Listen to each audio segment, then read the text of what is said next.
guys, nag-fade na. Ay, lang. Magkatanga din naman ako.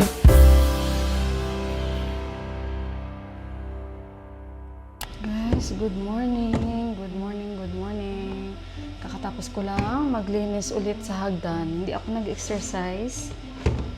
Ayan, tingnan nyo guys, mga binili ni Kanchi Indira o binilan niya si Buwan ng Sato. Ito yung Sato na mix-mix na mga anong klase, ano ito? Soya, this one, be? Soya, I think this one. Wala. Ay, bikao mo, soya, this one. Wala akong glass. Sorry. Sorry talaga, ah. Kawawa naman yung Sato. Ginawa ko siyang bigaon. Kuber. Sato. Cheers. Ito guys, sabi ko kay Deepak, gawa niya rin ako kasi kakain ako. Si Deepak kakatapos lang mag-exercise. Ayan, gagawan din ako ni Deepak. Saan na yun, be? Nilalagyan niya ng lemon kasi pang energy daw ito. Ayan, tikman natin. Ayan yung powder, oh. This is soya bean, be? Can I see the picture?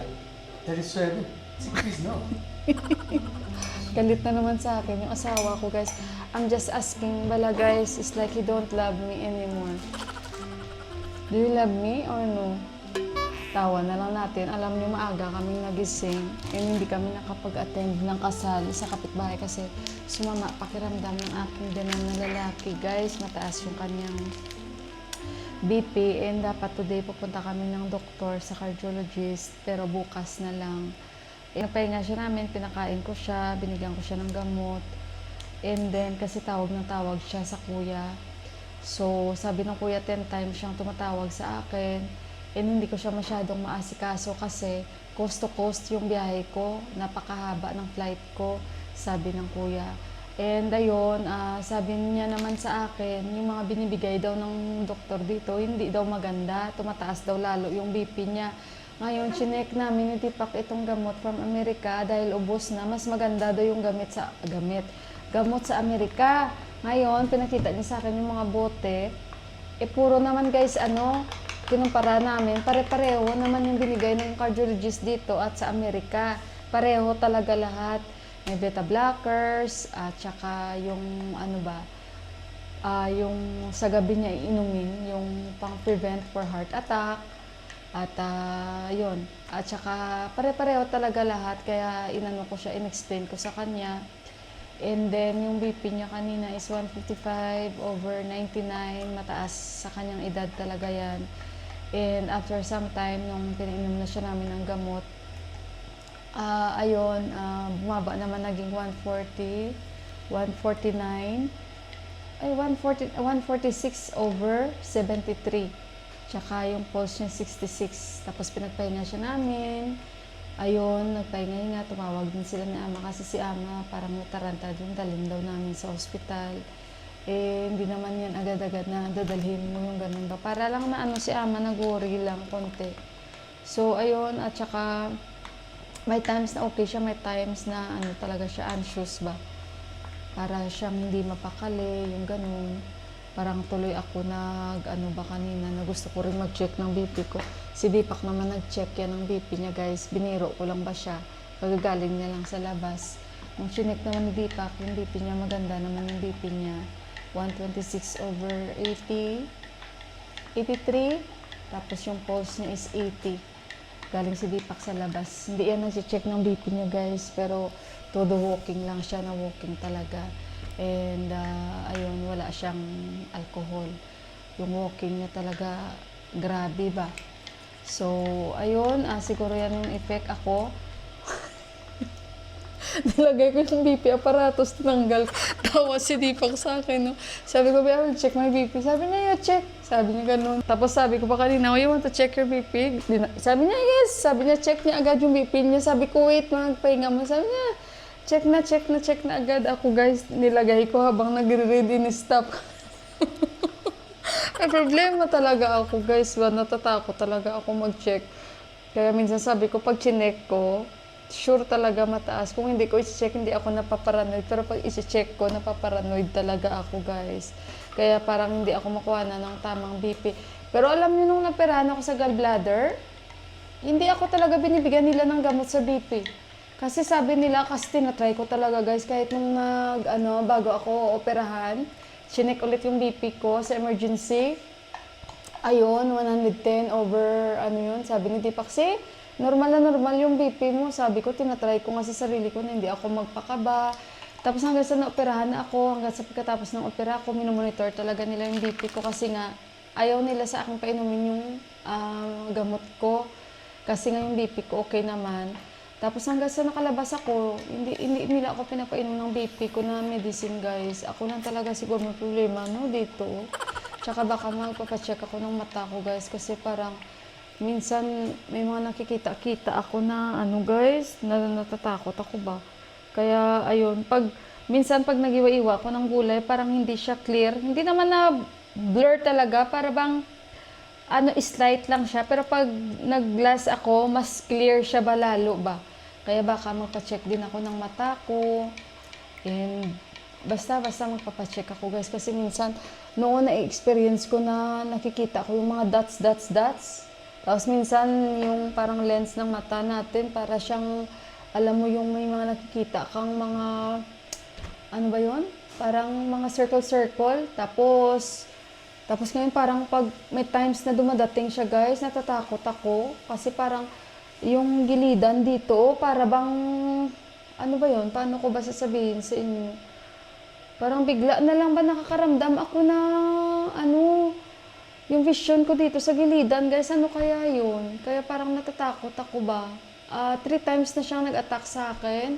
Nung first, 1 year ago, after ng huli, after ko maligo, parang bigla yung paningin ko na, alam niyo yung lashes niyo na parang may tubig, na natuluan ng tubig, na kahit ano mo parang ganun pa rin siya. Tapos, lalo kong nirarab yung mata ko, lalong yung paningin ko ba. Kaya natakot ako nung time na yun. Kaya sabi sa akin ni Indira, Baudio, baka yung powder na tika napunta sa mata mo.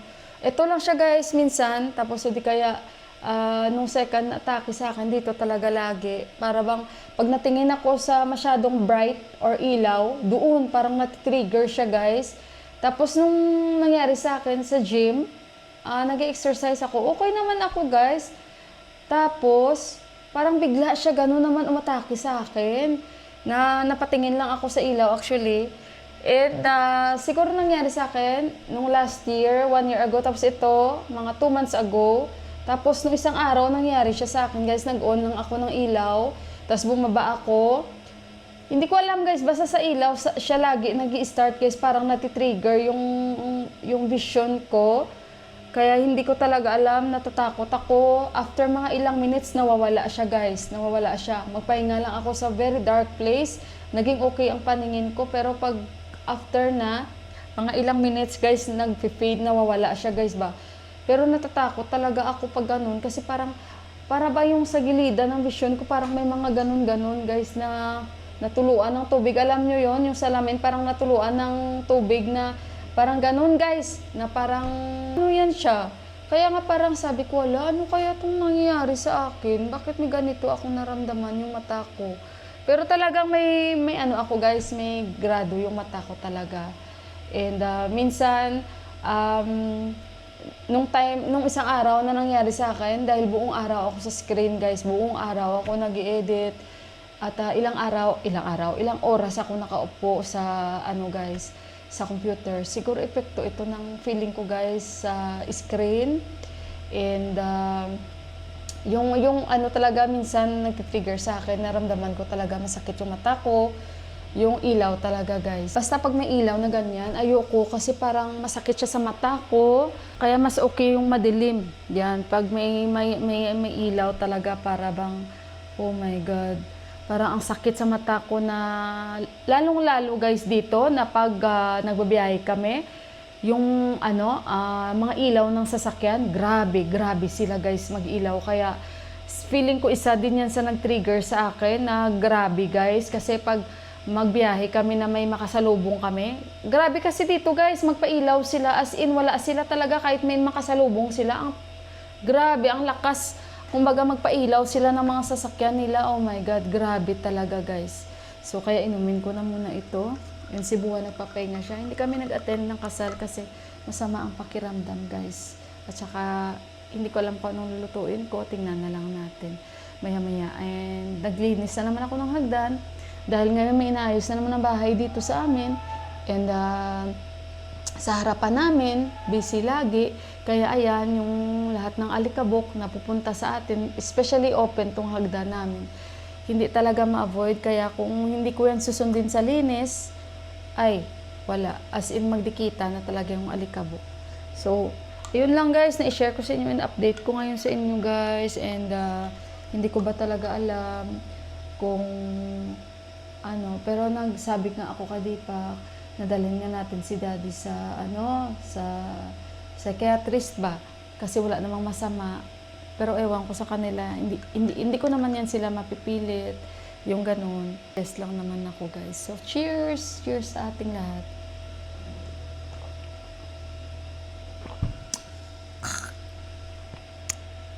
Chickpeas pala ito. Chickpeas. Excuse me, ma'am. Ay, ayusin, hindi pa kung CCTV. Where you will put the other one? Katapos lang niya yan mag-exercise. And, ayun guys, hindi ko alam, isa-charge niya ata yung CCTV. Kasi guys, solar actually yung CCTV namin.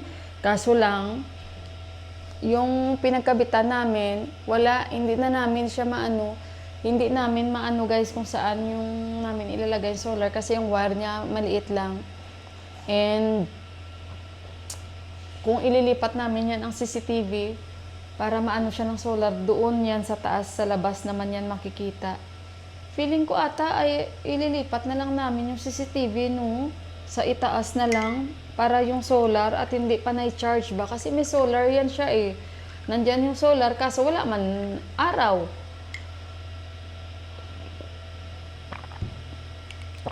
Kasi maganda daw to guys, yung sato nila. Pang energy.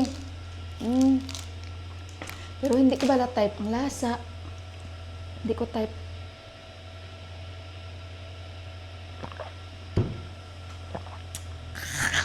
Yan palang ginagawa na Deepak. Yung isa kasi gumagana na inayos niya. Pag naubos na yung battery na isa, papalit niya na naman yung isa. Tapos isa-charge namin to Yan. Yung ginagawa kasi na bahay na naman doon guys Yun naghuhukay na naman sila doon. Yan.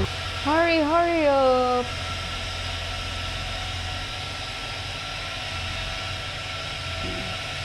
Si daddy nakatulog ulit.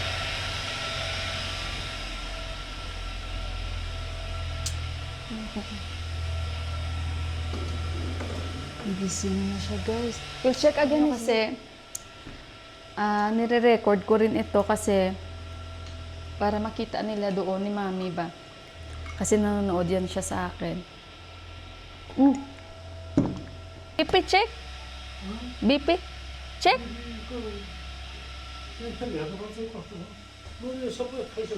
Subway? Pugyo? Sika lang guys, yung gamot ni daddy pa. Makita ni ama. Bilka. Bilka means gabi to. Yeah, this important. Ramro, this one, important. Subway, kaya sakyo. BP check? Check? BP? Pache? Ay lila? Mamaya-maya na guys. Okay, tikcha. Ali tikcha.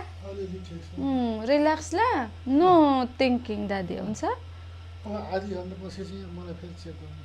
Ayun guys, labas ta. Mamaya na daw after 30 minutes i-check natin ang kanyang BP.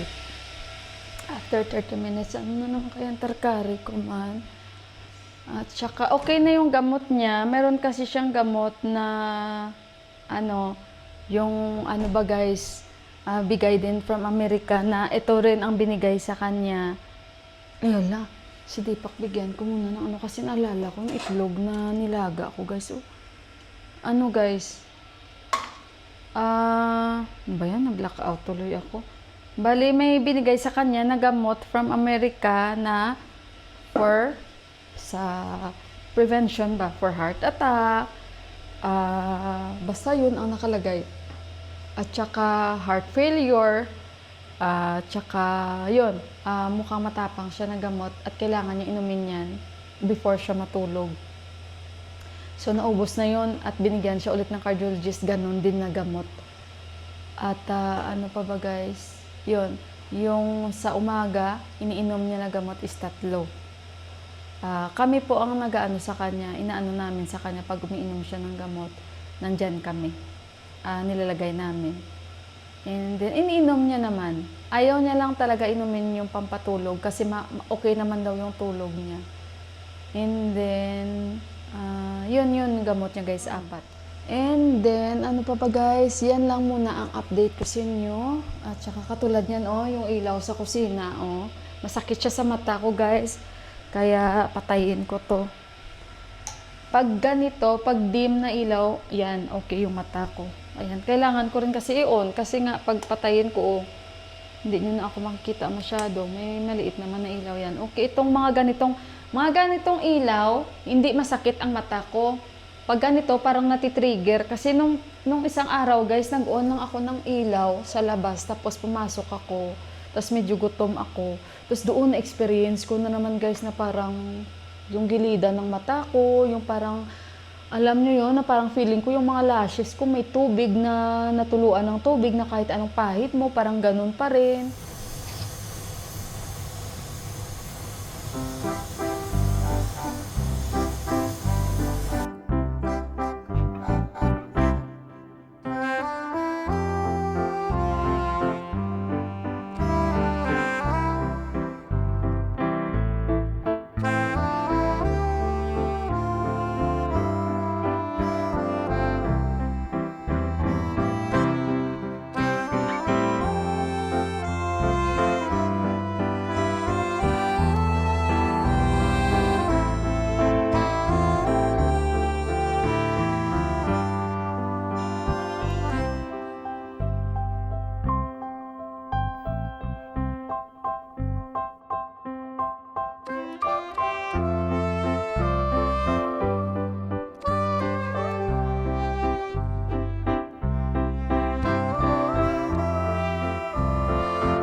Ayun guys, hindi tayo makaka-attend sa kasal dyan.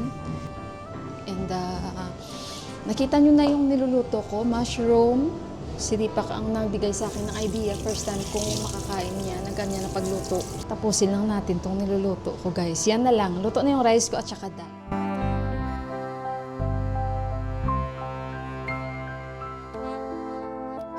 Okay guys, luto na yung aking niluluto. O di ba luto na yung aking niluluto?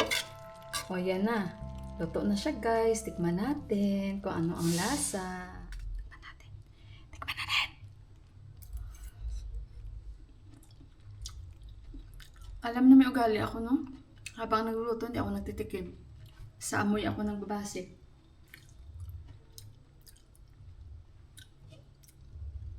Pwede. Nepali pa rin ang lasa. Hey guys, papakita ko lang sa inyo yung ating delivery na in-order ko. Ito yung inaantay ko na Tokiji na dumbbells. Red itong in-order ko eh. Red. Oo, red yung kulay niya pero hindi natin alam kung red ba talaga ang darating. Ay, blue. Okay lang yan. Kahit ano. Pare-pareho lang din. Hala, isang piraso lang? Oh my. Katanga din naman ako mag-order. Tingnan nyo. 2 kg, 1 piece. Isang piraso lang. O sige, yung isa, after 2 years. Ay nako, sige, sa next na naman yung isa. Hindi ko alam kung ano ang darating. Ang darating na kulay yung isa. Ayan. So, isa-isa lang muna, guys. So, ayan. At least, okay na yan. Isa lang muna. So, ito, isang piraso, nabayaran ko, 845. Ayan. So, ayan na yung ating mga collection. Uy, ito pala, hindi ko pala naipakita sa inyo. Ito yung mga elastic na magagamit natin. Ilagay-lagay sa mga paa. Yan, stretching. Yan, guys. So, at least may gamit na tayo. O, diba? So, ilagay na natin dyan sa collection natin pang exercise. Okay! So, ayun. Sa nagtatanong pala sa akin, ang hirap ng ating kalagayan dito. Sa nagtatanong sa akin, yung pinafollow ko sa exercise, nakalimutan ko yung pangalan niya, guys. Sa dami kasi nila, nakalimutan ko. Basta nag-YouTube lang po ako. And thank you sa laging pagko-comment niyo sa akin. So, ayun guys, si Buwa, nag-init na ako ng tubig, ilagay ko sa thermos niya at binigyan ko na siya ng oatmeal. At ayun, sinabihan ko siya na, Daddy, wag ka kaya masyadong mag-isip, Daddy. Ba't sabi ko nag-iisip ka? Sabi ko sa kanya, wag masyadong mag-isip na kung ano-ano. Sabi niya kung sa atin pa, yun na nga eh. Kaya sabi ko, wag ka masyadong mag-isip kasi gusto ko na sabihin sa kanya, pati ako napapaisip na rin. Kaya, syempre guys, no, lahat naman tayo ay tatanda. Kaya, sa ngayon, parang hindi rin natin maintindihan kung ano ang kanyang naramdaman, ano ang kanyang mga inaiisip. Gaya nga ng sabi ko, may mga times na okay siya. And, ayan, tinanggal ko lang yung glass ko. Sobrang blur na talaga, oh. Pero pag malayo, guys, nakikita ako. Pero pag malapit na talaga, nearsighted ako, diba? Yan. At ayun, si Deepak, inaantay ko. Tinawagan siya ni Sanjay Day. Mabilis silang mag-birding. Baka may new bird sila nakita or ano. And 5 o'clock, dahil nagre-request si Buwa, kakain siya ng isda. Bili kami ng isda. And matagal-tagal din kami hindi nakakain ng isda. And mamili kami konting gulay at saka mga dal. Mga gulay-gulay, guys. Kasi alam nyo naman dito pag mag-grocery sila, kakaiba. Puro gulay or ano man. So, ayun guys, natawa ako sa in-order ko. Isang piraso. Medyo tahimik pa yung mga kinakasal kasi nga nag-ano pa sila guys, no? Siguro nagre-ritual-ritual, kaya banda-banda, mamaya yan, may banda-banda yan guys. So, ayun, mamaya ulit balikan ko kayo.